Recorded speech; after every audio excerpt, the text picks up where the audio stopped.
hacemos el corte de luego. ¿Qué onda? Estamos aquí en Horizontal. Estamos en Horizontal otra vez. Qué buena onda. La vez pasada, Rocío Flores nos acompañó de Oaxaca Media. Y ahorita otra representante de Oaxaca Media, su tocaya de apellido, Paola Flores, está con nosotros. ¿Cómo estás, Paola? Hola, Rodrigo, ¿cómo estás? Estamos aquí en Antigua, el lugar Café Antigua, lugar ya reservado para Horizontal. Horizontal, sí, tenemos aquí un lugar reservado. Exactamente, un espacio muy agradable para platicar, para entablar este diálogo, ¿no? De lo que tú proponías. Son muchos los temas de interés que están ahorita en la agenda. Creo que hay mucha tela de dónde cortar para hablar y sobre todo tener muy en cuenta y muy conscientes que nos concierne a todos, aunque parezca que está pasando muy lejos de aquí, nos atraviesa a todos. En el caso de, por ejemplo, el tema del juicio de Genaro García Luna, claro que pasa por Oaxaca, y muchos otros asuntos que estaremos tratando obligadamente son cosas que nos conciernen. Aquí una rápida introducción sobre Paola. Usted la ve muy jovenaza, ustedes que nos ven o que nos van a ver en algún momento, ustedes la ven muy jovenaza, pero ya es una veterana de la reporteada, ¿eh? ¿Cuánto llevas en la reporteada? En la reporteada, empecé en el 2016, estamos 2024, casi 10 años. Casi 10 años, ¿no? Sí, ya. Casi 10 años. Un rato. Me tocó cubrir cuando ganó Alejandro Murat. Ahí estuvimos en el instituto hasta tarde, hasta que nos dieron la fatídica noticia de que sí, efectivamente. De que no. Yo me acuerdo de ti cuando fue esta onda de que se estaba hundiendo la secundaria número 1, ¿te acuerdas? Sí, también. Fíjate que fue mi secundaria, fue muy peculiar porque me tocó regresar a la 14, la 1, pero era la 14. La 14, ajá, la tenía cada uno volver, y ahora ya como reportera cubrir que se estaba cayendo la mitad del edificio, más bien todo el edificio vino abajo porque ya no servía la estructura. Porque fue hicieron un hotel. Ajá, y hicieron un socavón literalmente gigantesco para hacer el estacionamiento. Y la verdad es que es curioso, nunca hubo justicia. O sea, sí, el alumnado se reprogramaron en otro espacio las clases y demás, pero nunca hubo un señalamiento directo hacia los dueños de ese hotel, que fueron los que causaron ese daño a la secundaria. Otro tema ahí también pendiente. Sí, ¿no? Y así no la...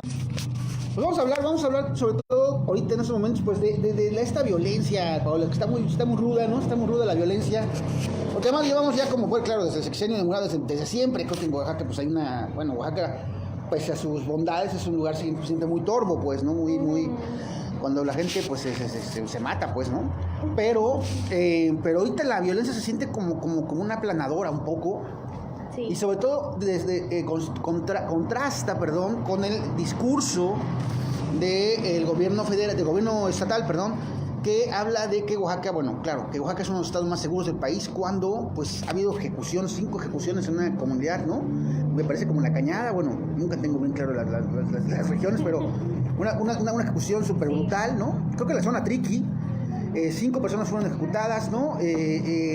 Hace unos días, ayer o antier me parece, un policía fue asesinado en Jojo, ¿no? O sea, no sabe quién, no sabe cómo, no sabe por qué. Y en la patrulla, además. Y en la patrulla, o sea, como actos así, actos, pues ya que tú dices es una violencia, pues como para sembrar el terror, ¿no? ¿Tú cómo es el tema? Sí, creo que el tema de la violencia nos está afectando cada vez más. Nunca habíamos estado en estos niveles, o quizás sí, tal vez no lo habíamos reconocido, pero yo creo que hay un parteaguas. A raíz de la pandemia, digamos, todos nos metimos a nuestras casas y ahí esperamos el fin del mundo, ¿no? Ya después llegaron las vacunas y dijimos, no vamos a morir, sigue la vida, pero nos encerramos. Y pasaron muchas cosas. Pasó el cártel del despojo. En la pandemia yo siento que ese fue su momento de mayor auge. Ahí fue donde vieron el momento de vamos a hacer y deshacer. De repente ya la pandemia se acabó y los agarraron con las manos en la masa, podríamos decirlo, ¿no? Y lo mismo pasó con la violencia, porque la violencia no se metió a resguardarse por el COVID-19, sino que creció, y la oportunidad, por el hecho de que no estábamos viviendo la normalidad, por así decirlo, les benefició tanto que los grupos criminales, pues, crecieron exponencialmente, ¿no? Y en el caso de los casos de violencia que vemos, de la las ejecuciones de las 5 personas. Yo creo que ahí es una zona que siempre ha sido una zona caliente. Ahí siempre, de hecho me llama mucho la atención, hay una fotografía que circuló en redes de una señora que se está fijando ahí en los cadáveres que están tirados en la calle, y la señora no se ve asustada, no se ve conmocionada de wow, estoy viendo un cadáver, sino es más como que se está asomando diciendo quién es, o sea, y es como algo tan cotidiano quizás en su realidad, exactamente, que nada más se está asomando así como diciendo, ya mataron a otro, ¿quién será? ¿No? Y eso pasa, y lo que es preocupante es que cada vez se nos normaliza más esta parte de la violencia. Yo estaba platicando con unos amigos que viven ahí por Candiani. Ahí fue encontrado el cadáver de una chica hace poco, ¿no? Ellos, pues, por ser vecinos, se enteran de cuál es la circunstancia, qué es lo que pasa en esas calles de Candiani, y me comentan que justo al ladito del terreno baldío donde la chica fue encontrada, hay un puestito de memelitas que los policías acuden mucho a desayunar ahí. O sea, los policías están ahí todo el tiempo, ¿no? Y no se dieron cuenta de que había un cadáver hasta mucho tiempo después, y los policías seguían yendo a desayunar ahí. Entonces, eso es como para mí un paralelismo de lo que vemos hoy en día. O sea, está la autoridad, sí, está la policía, están los cuerpos de seguridad, pero eso no garantiza que tú estás a salvo. Y no es para meter miedo ni nada, pero es la evidencia de que es contradictorio que digan que somos un estado seguro, porque no lo somos.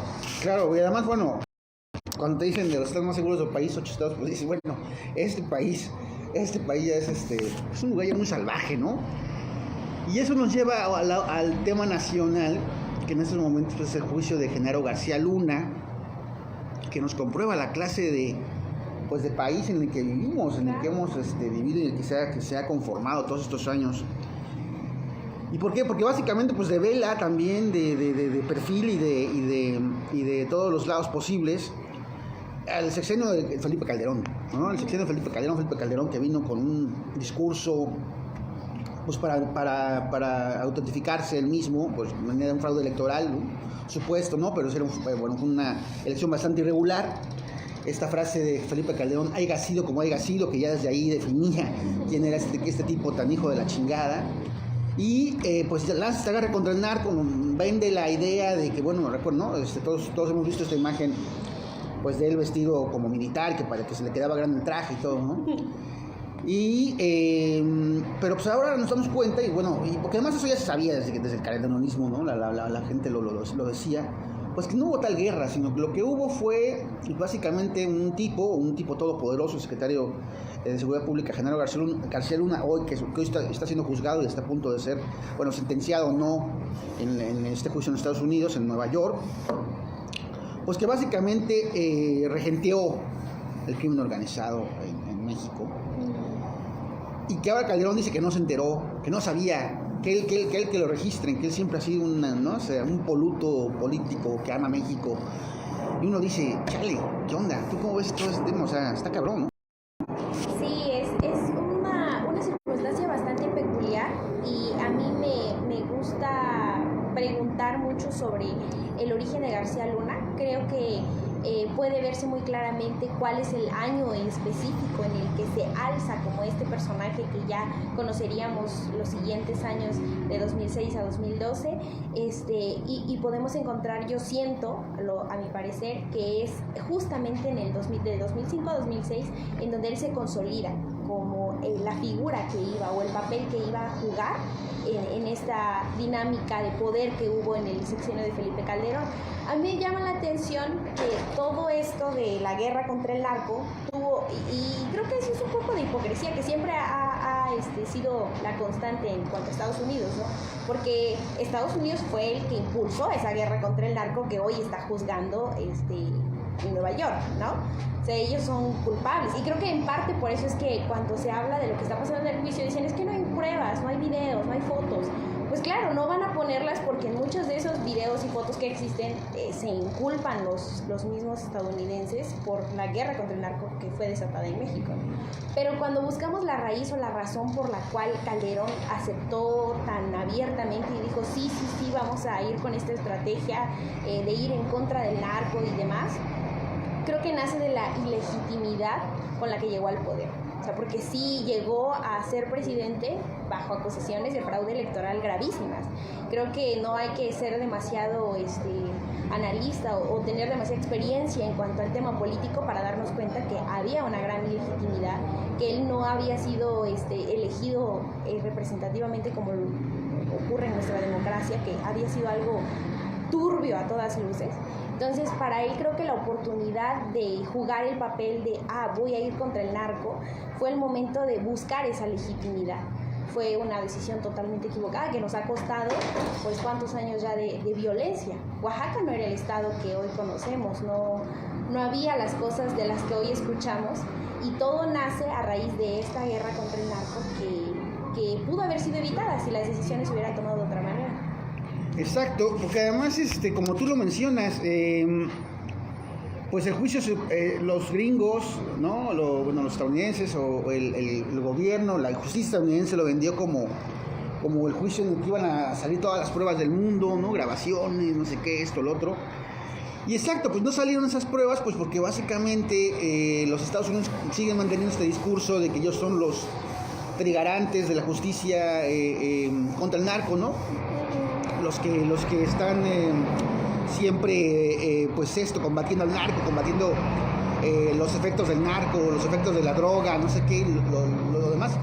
Y son los que más se drogan, y además son los que nunca hay realmente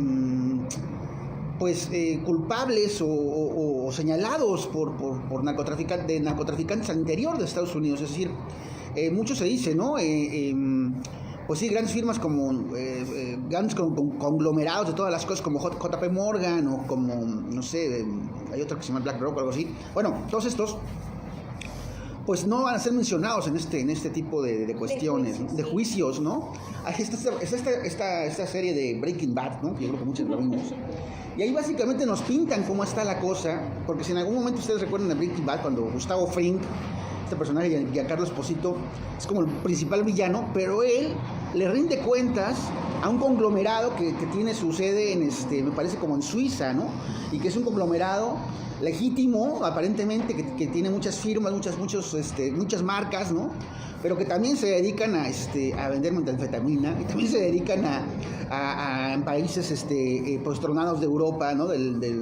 Estos países de estos países de la ex Unión Soviética, todo este bloque, sí, ¿no? Occidental, oriental, no sé, bueno, Europa Oriental, quebrado económicamente, pues se dedican allá a vender droga a lo macizo, y básicamente a explotar países que están fundidos. Entonces, pues sí, o sea, lo que como bien decía la periodista Anabel Hernández, ¿no? Hace años cuando entrevisté decía, ¿no? Y es algo que se sabe, o sea, gran parte de las economías en este momento del mundo, economías pues beligerantes, poderosas, pues son economías negras, ¿no? Exactamente, y es un círculo vicioso del que jamás va a salir Estados Unidos. Me parece que la cifra exacta es que se mueren diariamente 275 personas por una sobredosis o por un tema que tiene que ver con adicciones. ¿Y ahora con el fentanilo? Exactamente, ¿no? Y hay que, si somos cuidadosos y nos remontamos a la historia dentro del mismo Estados Unidos, descubrimos que son ellos los que hicieron que las personas tuvieran esta tendencia a las adicciones, porque en cuanto se descubrieron que había medicamentos que producían esta adicción en las personas, no pusieron el cuidado de decir, ok, vamos a enfrentar este problema, vamos a ir limando, vamos a ir buscando la manera. No, a todas luces se ve que hubo una estrategia comercial, mercantil, de vamos a vender este tipo de medicamentos que producen adicciones, porque entonces las farmacéuticas van a ganar más. Entonces, nunca van a realmente ir en contra de las adicciones, en contra del gran problema que padece su sociedad, porque es monetariamente muy beneficioso para ellos. El tráfico de drogas y el tráfico de armas es beneficioso para la economía de Estados Unidos. Entonces, ¿qué más fácil que ir y echar toda la basura al patio de atrás, que es nuestro país, y que en algún momento, en el tiempo del sexenio de Felipe Calderón y también de Fox, porque hay que decirlo, o sea, sí está Felipe Calderón embarrado en todo el juicio de Genaro García Luna, pero también Vicente Fox ha salido a relucir porque ese fue el tiempo, la época, el momento en el que se tomaron las decisiones de convertirnos en el patio trasero en el que Estados Unidos iba a limpiar este problema que no está dispuesto a solucionar de fondo, de raíz, ahí en su sociedad. Exacto, la hipocresía, ¿no? La hipocresía, pues, del imperio, digamos, así que el imperio. Y es un imperio, pues sí, hipócrita y que siempre está jugando al héroe, que siempre está jugando a los good guys, ¿no? Esta información muy gringa, muy estadounidense, como de western, ¿no? Los good guys que llegan así casi en su caballo, se bajan y sacan sus pistolas, están en un duelo al amanecer con los malvados mexicanos. Y entonces este discurso pues se sigue repitiendo. De hecho, lo que también parece, o no sé tú cómo lo veas, Paula, es que pues el juicio de Genaro García Luna, también hay que mencionar una vertiente que es estos periodistas, que ahora nos damos cuenta que tan pseudo periodistas son, que siguen defendiendo a García Luna y que dicen, no, pero ¿cómo puede ser? No hay pruebas. Y bueno, si dicen, no hay pruebas, no sé, bueno, claro, documentos, ya, o sea, no, pues vamos, el tipo era secretario de Seguridad Pública, el tipo con más poder en el país, por supuesto que se iba a cuidar, pues, de que no lo grabaran o no filmaran nada, pues, ¿no?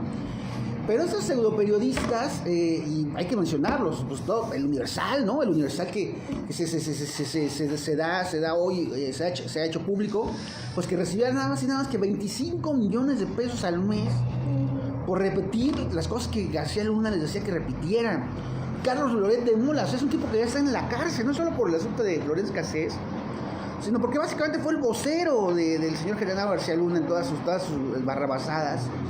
Y que ahora, en esta onda de latino, sigue diciendo que él que es el garante ahora de la justicia y no sé qué. Vamos, o sea, es que es un nivel de hipocresía increíble. Carlos Marín, este periodista que, bueno, cuando yo era chavo, tenía la edad de Paola, un poco más jovenazo, en la universidad había un libro como para la materia de periodismo, que había escrito Carlos Marín, que era este manual de periodismo, ¿no? Y Carlos Marín pues era un periodista respetable, hasta ese momento había estado 30 años en proceso, y era un periodista que había informado sobre cualquier cantidad de exclusivas que iban contra el gobierno y contra el poder. Y de repente pues llega Milenio y se vuelve el director y le encanta, ¿sabes? Que le mama el dinero, y se vuelve un sicario de lo peor, o sea, un tipo deleznable, o sea, realmente deleznable, o sea, porque sigue sacando sus columnas diciendo que lo de García Luna es inocente y que todo es un teatro. Entonces dices, güey, ¿en qué mundo viven? ¿Tú en qué mundo crees que viven esta gente? Gente como García Luna, estos periodistas, Carlos Marín, Carlos Loret de Mola, este señor, ¿cómo se llama? Leo Zuckerman, que es increíble, o sea, en cada cosa que lo entrevistan o que en su programa, si yo tengo la duda porque García Luna pues no encarceló a esta gente, no sé qué, algunos que lo acusan, pues sí, el cabrón era tan ducho que le sacaba el Barbie y luego los encarcelaba, ¿no? Pues por eso se reía la Barbie, ¿no? O sea, cuando agarran a la Barbie así como riéndose increíblemente, diciendo como estos pendejos, o sea, pinche teatro. ¿Tú cómo ves? O sea, ¿en qué mundo vive esta gente, estos periodistas? O sea, ¿por qué? ¿Qué onda? ¿Cómo ves? Yo creo que es una evasión de la realidad absoluta. No creo que vivan en el mismo mundo que tú y yo vivimos. Ellos viven evadiendo la realidad y lo hacen magníficamente. Ellos ya se compraron su mentira, la creyeron, la viven. Entonces es muy, muy, muy difícil, yo diría imposible, que despierten. Yo creo que eso ya está fuera del alcance de algo humanamente posible, pero sí considero que es muy curioso el fenómeno y el papel que juegan los medios de comunicación en esta clase de temas y sobre todo en la agenda nacional en cuanto nos remontamos a lo que pasó con Genaro García Luna. Genaro García Luna es un narcisista y es un hombre al que le gusta lo mediático.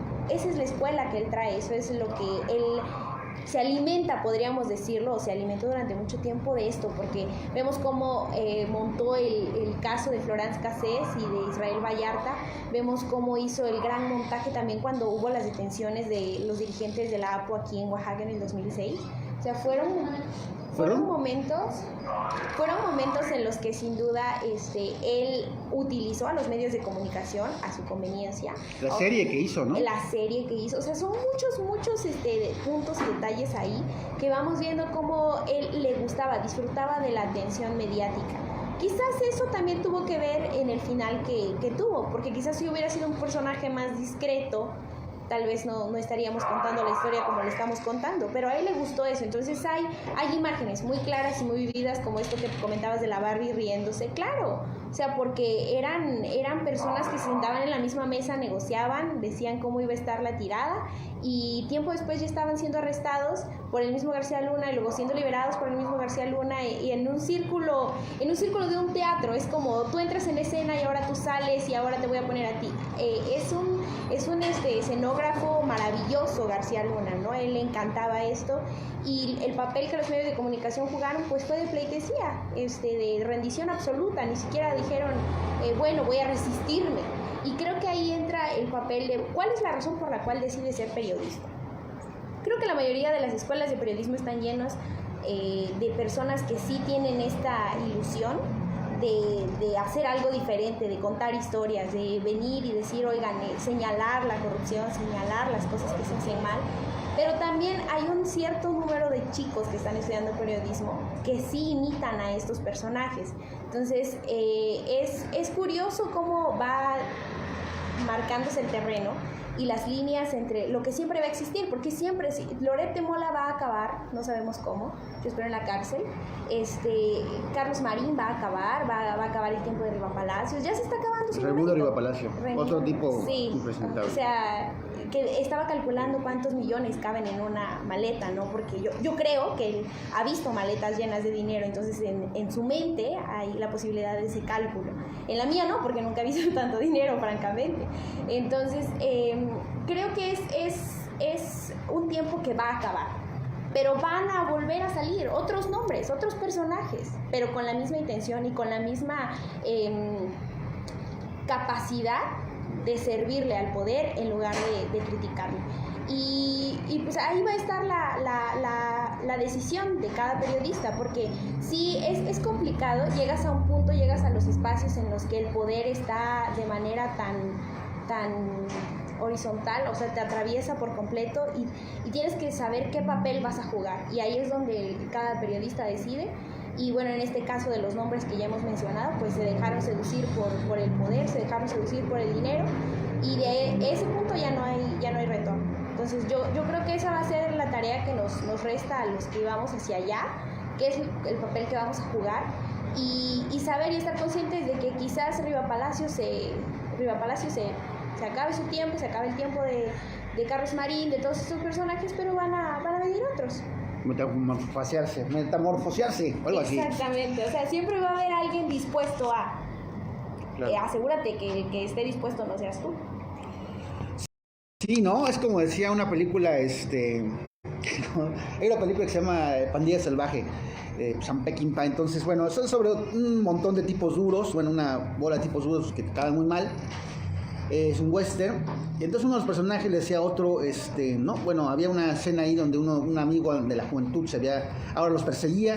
Entonces hacían una reflexión sobre, oye, pues si este cuate nos está persiguiendo es porque es como nosotros, ¿no? Somos también mercenarios, todos somos mercenarios, todos nos estamos vendiendo.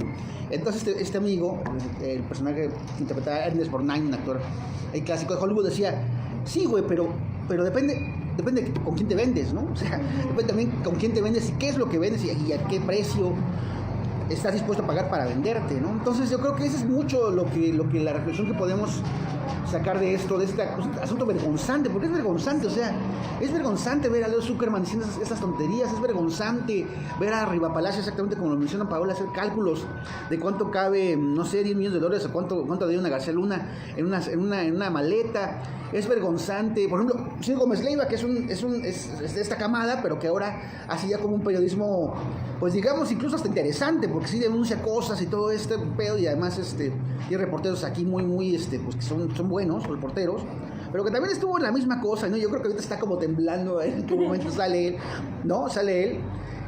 y dices, bueno, por lo menos el señor, que además hubo un atentado contra Ciro Gómez Leiva, que todavía no aclaran qué fue, ¿no? O sea, sí has visto esa onda, ¿no? Que Claudia Sheinbaum se salió a decir, no, pues ya los tenemos detenidos, pero todavía no aclaran por qué le fueron a disparar, ¿no? Y bueno, además porque el señor Gómez Leiva tenía su camioneta blindada, que es algo que no tienen todos los periodistas en este país. De hecho, antier, mataron a un periodista, me parece que en Hidalgo, ¿no? Un periodista activista que estaba investigando por los daños ecológicos de las gaseras o las gasolineras, y lo asesinaron. Entonces, pues sí, bueno, así la vida no es igual para todos en este país, como bien lo sabemos.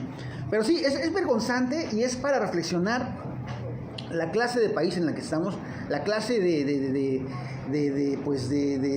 mercenarismo que nos ha traído a este abismo en el que el juicio de García Luna pues nos pone bien claro, pues, ¿no? O sea, autoridades, o sea, cosas como pues Arturo Beltrán Leiva, ¿no? Se pelea con el Chapo porque el Chapo entrega a su hermano, y lo entrega a su hermano para que liberen a su hijo, ¿no? Al Chapito, ¿no? Ahorita está, pues ahí es como de los jefes, no lo han agarrado.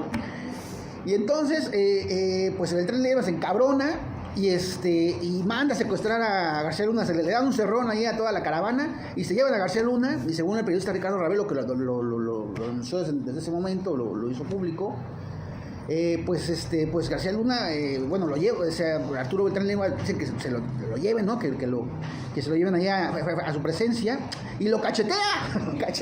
Le dice, no, pues qué pedo, cabrón, te puedo matar en ese momento, no sé qué. Y entonces la Barbie y otros cuates le dicen, no, pues no lo mate, jefe, porque nos vamos a meter en un pedo, ¿no? Y al final la Barbie, García Luna acaba ejecutado, ¿no? Porque la Barbie lo entrega. Y además, Arturo Beltrán Leiva acaba ejecutado, ¿no? Porque bueno, le perdona la vida a García Luna, y luego lo que siente que hace García Luna es ir por él, ¿no? Y además, pues nada, el cártel de ¿cuál es?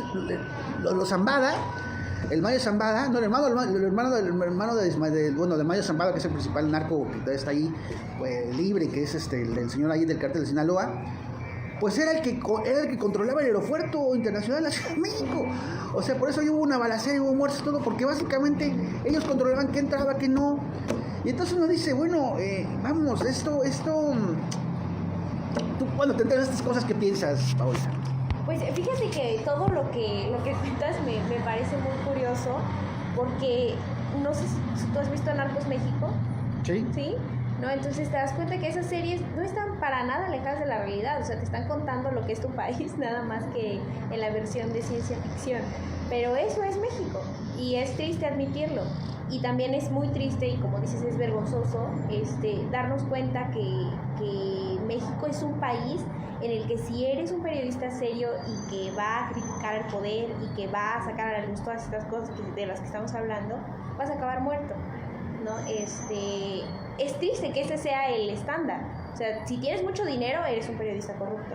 Si acabas muerto, eres un buen periodista. Y es crudo, pero esa es la realidad.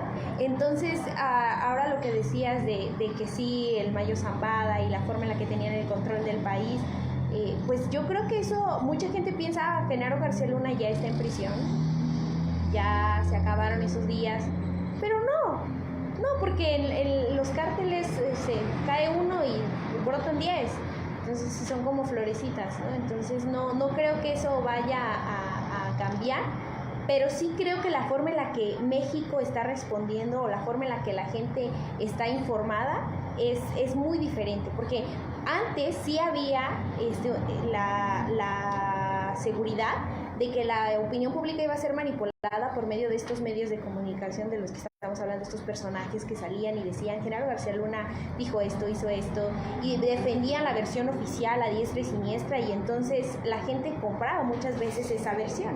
Pero hoy en día podemos ver y podemos darnos cuenta que sí hay una contraposición en la que la gente está más informada, ya no es manipulable como lo era hace 10, 15 años, gracias a dijera López Obrador, las benditas redes sociales.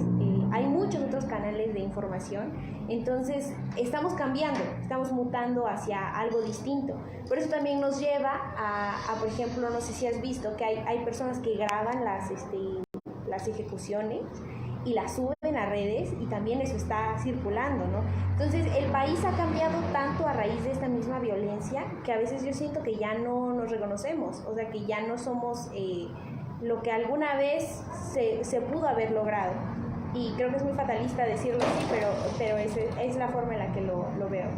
No, pues está bien, digo, uno pensaría que gente de tu edad tendría más, no, pero tendría más esperanza, no, pero yo creo que sí, o sea, es real, o sea, la esperanza se forja en la realidad, y la realidad que nos está mostrando este juicio es que este país está podrido por los cuatro costados, ¿no? O sea, también nos dicen, no, pues cuando hablas del narcoestado le estás haciendo el juego al pasado, pero no, también es el presente. Recordemos pues al señor Obrador yendo a saludar a la mamá del Chapo así bajándose, no se baje señora, no se baje, ¿no? O sea, símbolos como estos, ¿no? El buen el señor Ovidio Guzmán, pues del hijo del Chapo, pues ya está otra vez en la cárcel, lo dejaron ir, luego ya otra vez está, porque bueno, el señor presidente Obrador se iba a reunir con Joe Biden, el presidente de Estados Unidos, entonces dijeron, no, pues tenemos que agarrar otra vez al Ovidio, ya fueron por él, pero no hemos visto a Ovidio, vamos, hemos visto una foto de Ovidio, o sea, no hay pruebas reales de que Ovidio esté realmente en la cárcel, o sea, no es poner en duda al actual gobierno, pero en este momento ya no se puede creer nada realmente, ¿no? Y entonces, seguir con este discurso de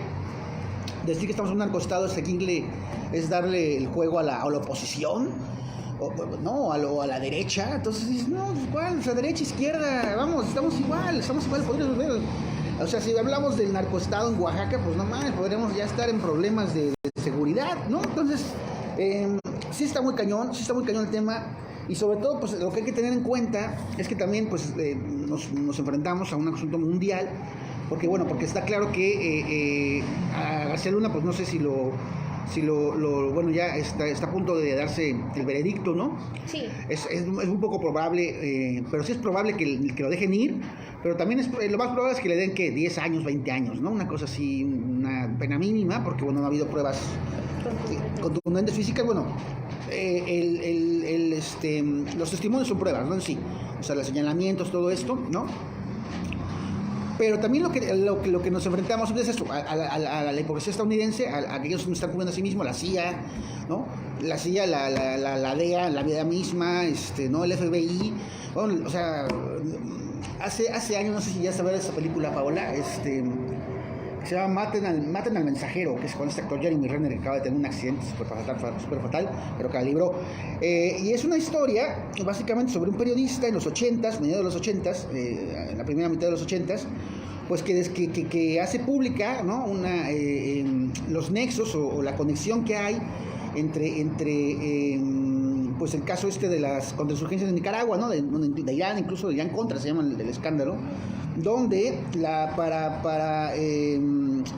para financiar la venta de armas o la compra o la llegada de armas a Centroamérica y a otros lugares ahí de interés estadounidense para derrocar gobiernos comunistas, pues nada, vendieron droga a lo cabrón, o sea, ¿no? O sea, sobre todo en los barrios negros, en los barrios afroamericanos, la CIA vendió, cualquier cantidad de droga y bueno, con eso financiaron operaciones oscuras, negras, en Centroamérica y en otros países pequeños, pobres, donde derrocaron gobiernos comunistas contra los que estaba el gobierno. Entonces, no es ni siquiera muy extraordinario pensar pues que la misma CIA también es uno de los grandes distribuidores de droga en el mundo, ¿no? Así no voy a caer aquí la justicia, pero ya sé que no tengo pruebas, pero tampoco tengo dudas. Eso no está muy periodístico, pero bueno, vamos, por ahí va la cosa, o sea, es así de fácil, o sea, estamos en un tiempo muy oscuro, ¿no? Muy oscuro, en donde las grandes economías están sustentadas sobre la sangre y la pérdida de vidas y de seguridades y todo esto. Y sobre esto, Paola tiene un tema que es esto que nos platicabas, ¿no? Esta revelación, pues de que hay un asunto ahí, una conexión israelí. ¿Cómo está esto, Paola? Sí, claro. Estaba yo leyendo la información que salió esta semana y hay una red israelí que ya salió a confesar, por así decirlo, que estuvieron involucrados en todo este movimiento que hubo para que la opinión pública fuera permisiva, fuera o adoptara, la verdad histórica de la desaparición de los 43 normalistas de Ayotzinapa a través de determinados medios o fuentes de información en las redes sociales, sobre todo muy consolidados, en donde metían personajes y metían información falsa para que la opinión pública dijera, sí, lo que el gobierno está diciendo es muy probable que sea cierto. Aunque desde un primer momento hubo señalamientos de eso es falso, sí hubo una gran presión mediática para que muchas personas creyeran que los normalistas habían sido vándalos, que habían terminado como habían terminado precisamente porque estaban siendo vándalos, estaban vandalizando, ¿no? el estado de Guerrero. Y creo que ahí es en donde entra esta otra parte de la que hablábamos de los medios de comunicación. Muchas veces no nos damos a la tarea de verificar dónde estamos escuchando la información que vamos a creer y que posteriormente vamos a repetir. Porque hoy en Facebook vemos 10,000 videos, hay unos que me dan mucha risa y me gustan, los que tienen la musiquita de fondo y te van narrando con pequeños textos las historias, y las mamás, las señoras de 40, 50 años se detienen ahí a verlos y luego van y cuentan en la sobremesa eso que vieron y lo dan por cierto porque lo vieron en una red social.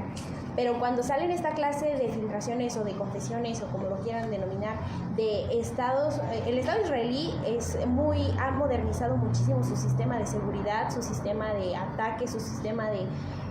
ellos creo que son potencia en cuanto a espionaje, ¿no? Por eso también Pegasus viene de ahí, del Estado israelí.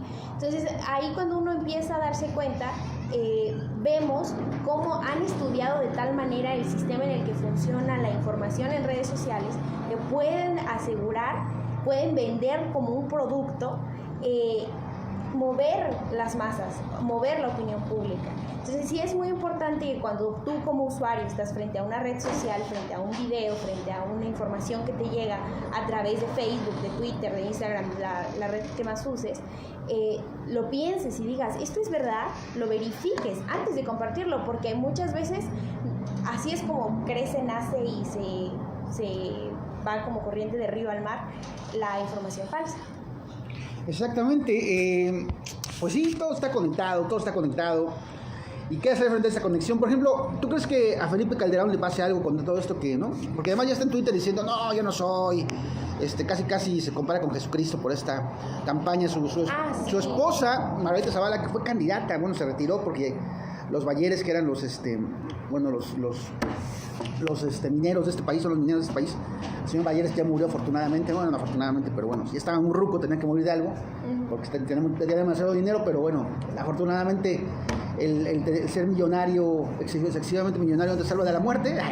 Y bueno, el señor se murió, pero bueno, antes, cuando Margarita Zavala fue candidata, pues la apoyaron, y cuando le quitaron el apoyo, pues Margarita Zavala renunció. Pero imagínense, la esposa del señor Calderón quería ser presidenta de este país, o sea, vamos, y porque también, pues, los cálculos, ¿no?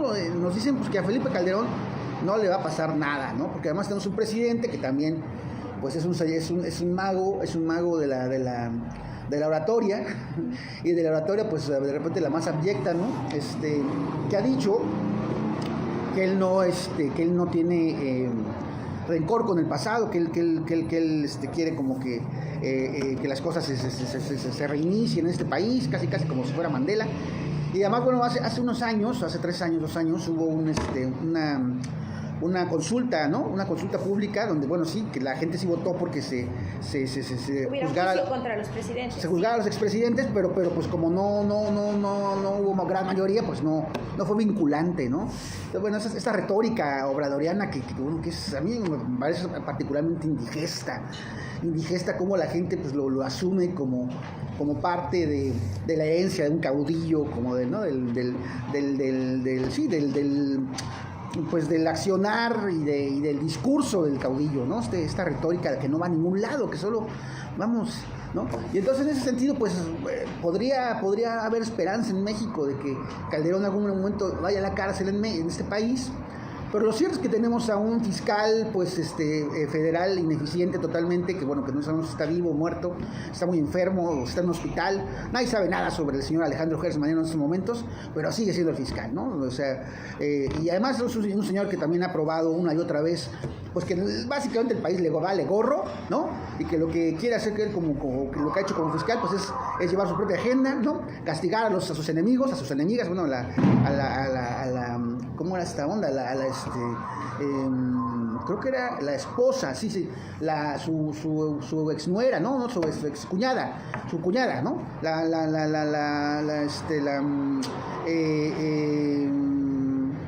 Viuda de su hermano, ¿no? El señor Gertz Manero, en un asunto de lavar dinero o de desviar la atención de Hacienda, pues le da a su hermano propiedades, les pone el nombre de su hermano. Su hermano se muere, ¿no? Y entonces la viuda se queda con esas propiedades que pertenecen en el papel a su hermano. Entonces Gertz Manero acusa a su cuñada, pues de que mató a su hermano y de que no le dio un buen trato, y hasta la mete al tambo, ¿no? Como fiscal general.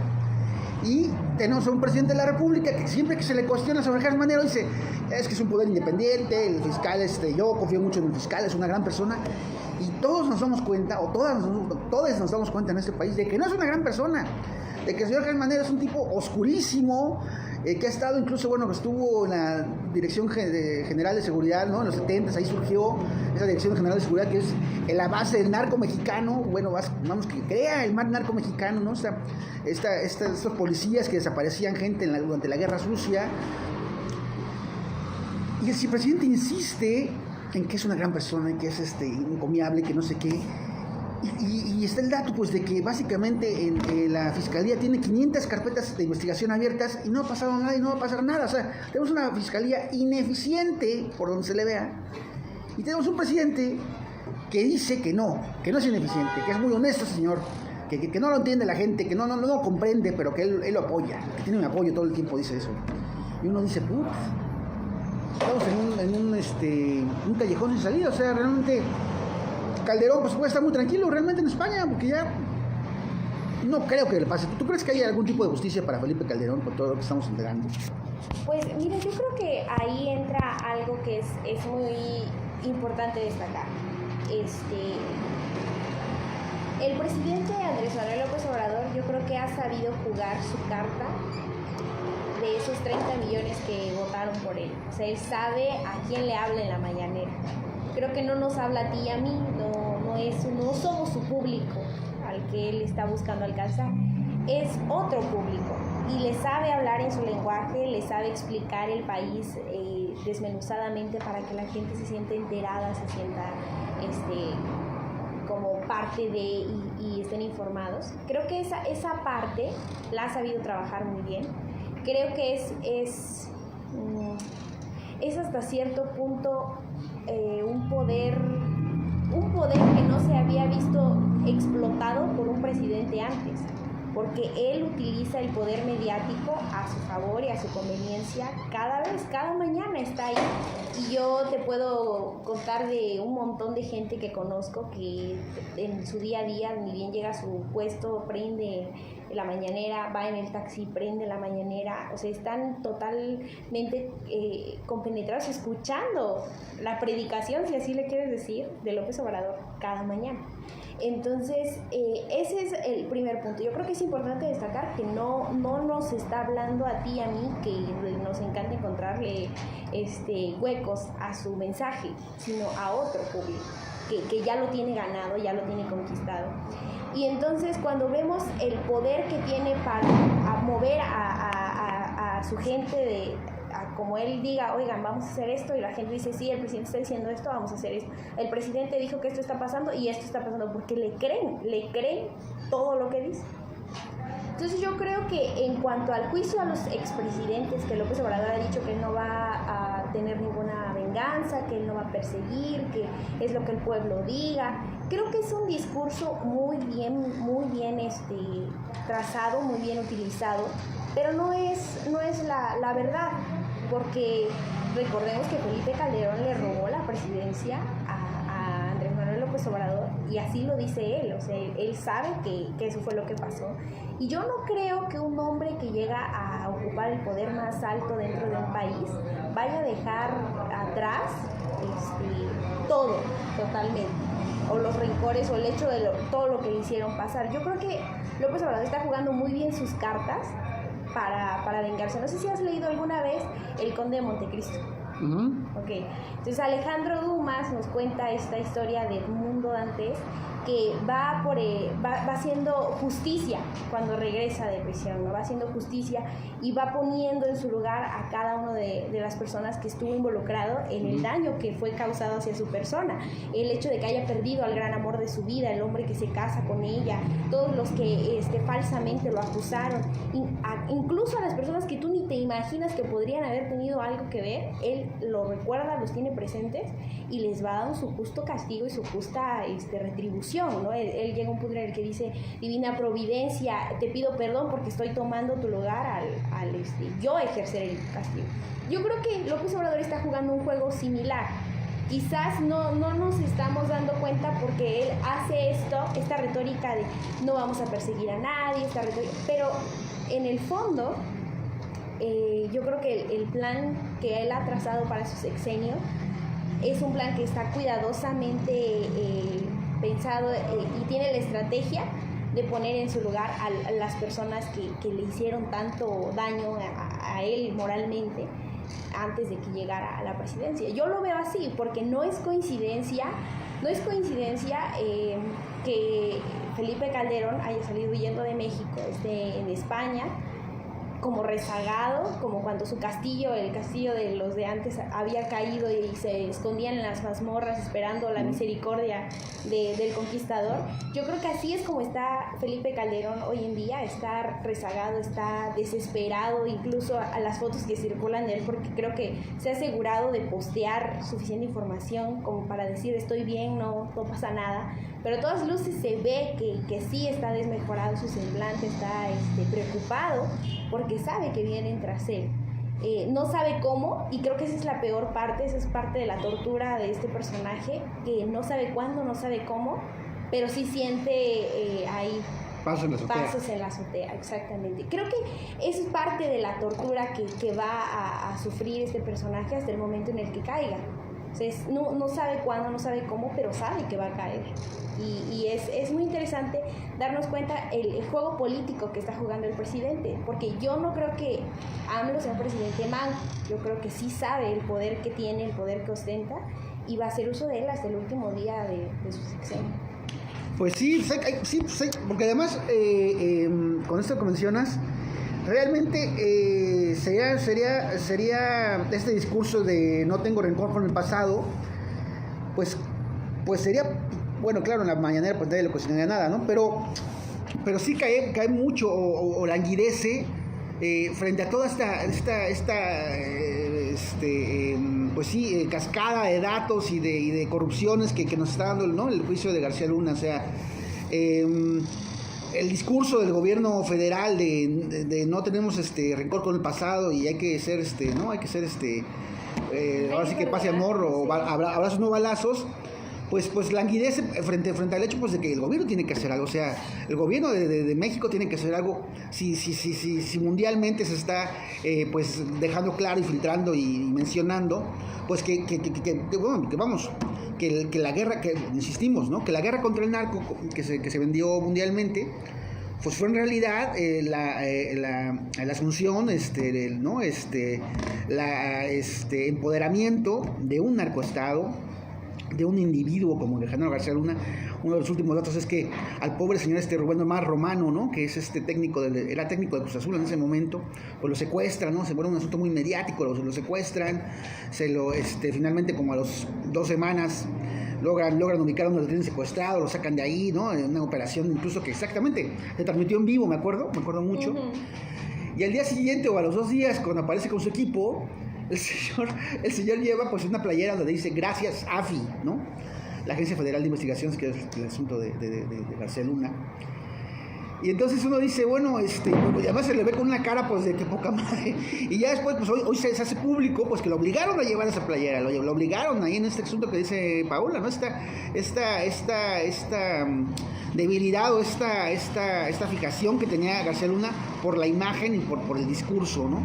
Entonces sí, bueno, en ese sentido sí creo que el gobierno mexicano de Andrés Manuel López Obrador está obligado a actuar respecto a todo lo que está diciendo y haciendo público en Estados Unidos. O sea, no se puede seguir en el mismo discurso, en la misma indolencia, porque ya sería indolencia que si ya todo el mundo le queda claro cómo está el pedo, pues si ya a todo el mundo le queda claro de qué se reía la Barbie, ¿no? Porque me acuerdo mucho cuando agarran a la Barbie de Villarreal y está así como con su camiseta polo, ¿no? Que se convirtió como en icónica, y empieza a reírse ahí en el hangar de la PGR, de los periodistas y de todo el mundo. ¿Por qué se reía? Pues de esto se reía la Barbie, ¿no? De esta escenificación, ¿no? Se reía usted de mí, ¿no? De todos, del presidente, de García Luna. Se reía de esta hipocresía extrema en el que vivimos, y es una hipocresía criminal, o sea, estamos en un estado criminal, independientemente del presidente es buena persona o no, o sea, estamos en un estado criminal, que se está haciendo más grande y más hondo cada vez. Entonces, en ese sentido, sí, creo que el gobierno federal, el gobierno de Andrés Manuel López Obrador, está obligado a actuar respecto a todo lo que está diciendo, y porque además también, pues, mencionando un último dato que sea que reflexionar, como lo decía Anabel Hernández, esta periodista que desde el principio denunció a García Luna, pues García Luna no se hubiera aventado esta vida en Miami, ¿no? ¿Cuántos millones de dólares tiene? 77 millones de dólares. 750 millones de dólares, no manches, 750 millones de dólares en sus arcas y todo esto. Si alguien en el gobierno de Estados Unidos, un poder ahí en Estados Unidos le hubiera dicho, pues, puedes hacerlo, muchacho, puedes llegar, no hay pedo, o sea, no puedes vivir ahí como un jeque y no va a pasar nada, o sea, ¿no? O sea, el nivel de complicidad es enorme y está a todos los niveles. Entonces, bueno, sí, pues estamos en una época muy complicada del mundo, ¿no? Ayer, bueno, rápidamente, hace una semana, un choque, bueno, un descarrilamiento de un convoy que transportaba sustancias tóxicas, me parece que en Ohio, en los Estados Unidos. El convoy se descarrila porque además había habido señalamientos de la gente, bueno, de los ferrocarrileros estadounidenses, de que había que mejorar las condiciones de seguridad de los ferrocarriles. No se despeló, viene este descarrilamiento y lo que viene es una nube tóxica, como si fuera un hongo atómico, como si ahí hubiera explotado una bomba atómica, que lo hizo. O sea, ya está hablando de un Chernobyl en Estados Unidos, en Ohio. ¿No? Entonces uno dice, chale, o sea, aguanten, o sea, ¿qué pedo? O sea, no, o sea, puras buenas noticias, no tienen algo así, algo tranquilón, o sea, no tienen unas, o sea, es que ya me extrañan uno las calmadas, pues, porque pareciera que estamos como en un camino a la locura, ¿no? Un camino como a la demencia, y que no nos podemos salir de ahí. Y bueno, ya estoy poniendo muy apocalíptico, pero tú, ¿cómo ves el panorama, Paola? Tú que eres más joven y que tienes esta juventud, este arrojo de la juventud, seguramente dices, no, pues, como dijera Anita la huerfanita, mañana, siempre hay un mañana, salta al sol. No, yo creo que está complejo el asunto. Yo también lo veo, a pesar de que mi juventud, creo que sí es difícil el tiempo que nos ha tocado vivir. Es muy, muy complejo, muy complejo, a pesar de que estamos cada vez más conectados, porque tú y yo ya sabemos qué pasó en Ohio, lo supimos inmediatamente después de que ocurrió. Y antes, para que tú y yo nos hubiéramos enterado de qué pasó en Ohio, creo que hubieran pasado 3 días, 4 días, y entonces hubiéramos sabido, ok, y de oídas y información muy escasa. En cambio, hoy en día sabemos todo, cada detalle, ¿no? Por ejemplo, sobre los objetos voladores también, que ahora hay ovnis. Creo que Biden salió hoy o ayer a decir, sí, derríbelos todos, contra de los ovnis, no vamos a tolerar los ovnis, ¿no? Me recuerda mucho a la ciencia ficción que hay en las películas de Marvel o en las películas que aquí Estados Unidos ha dicho tanto, ¿no? Y creo que por eso también tenemos una idea de un Estados Unidos combatiente y de un Estados Unidos que siempre triunfa. Pero no creo que haya batallas que Estados Unidos vaya a ganar en cuanto a lo que viene, porque sí está complejo el panorama mundial, con la guerra en Ucrania, con el tema de los chinos, porque no es casualidad, no es una cosa de la divina providencia, o que quieran ver los astros los chinos que pusieron objetos voladores encima de Estados Unidos, ¿no? Creo que es alarmante en cuanto a temas de guerra, la tensión que está escalando entre ambos países. Sí, es un tiempo difícil y yo creo que para buscar esperanza para encontrarla, para tratar de aferrarnos a algo, que creo que eso es lo que nos resta, es volver a la comunidad, volver al hecho de persona por persona, involucrarnos realmente en nuestras vidas, dejar un poco de lado las redes sociales, el teléfono, esta conectividad inmediata que no es conexión como tal con las personas. Buscar esto y aferrarnos a ello, porque creo que los tiempos, a pesar de la conectividad, estamos cada vez más desconectados, sabemos cada vez menos del otro. Este aparato sabe más de nosotros que muchas personas que están cerca, ¿no? Que son parte de nuestra familia y demás. Creo que eso es a lo que hay que remitirnos, regresar a lo importante, regresar hacia adentro y en base a eso empezar a construir otra vez, porque es como si fuéramos encaminándonos a regresar al principio. O sea, vamos en una debacle que va a acabar con todo y vamos a tener que comenzar de nuevo. Entonces, si nos toca comenzar de nuevo, qué mejor que hacerlo aferrado a las personas que amamos y que están ahí para nosotros. Pues está bonito, tú ya voy a llorar. No, pero sí, no, para nada. No, yo creo que tienes razón, yo creo que yo soy un cínico, pero también siempre en lo personal estoy buscando un poco la esperanza, ¿no? Aún en el cinismo. Y creo que este mundo ya no puede ser más cínico en cuanto a su dureza, en cuanto a su proclividad a la destrucción, ¿no?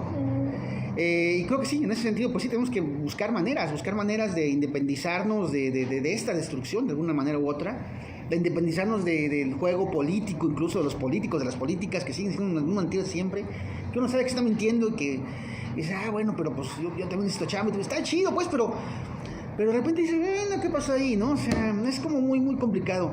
Y a la vez es muy sencillo, o sea, sí estamos en una situación ahí de vida pública y vida privada, pues que se está deteriorando cada vez más. Pero bueno, ya como para no ser más discursivos, ya como para ir terminando aquí la situación, muchas gracias, Paula. ¿Algún tema que tú quieras comentar sobre el que hay que estar pendiente? Algo que tú hayas notado así, no sé, en Oaxaca, en el mundo. Bueno, todo, ya hablamos de todo, ¿no? Pero algo así como...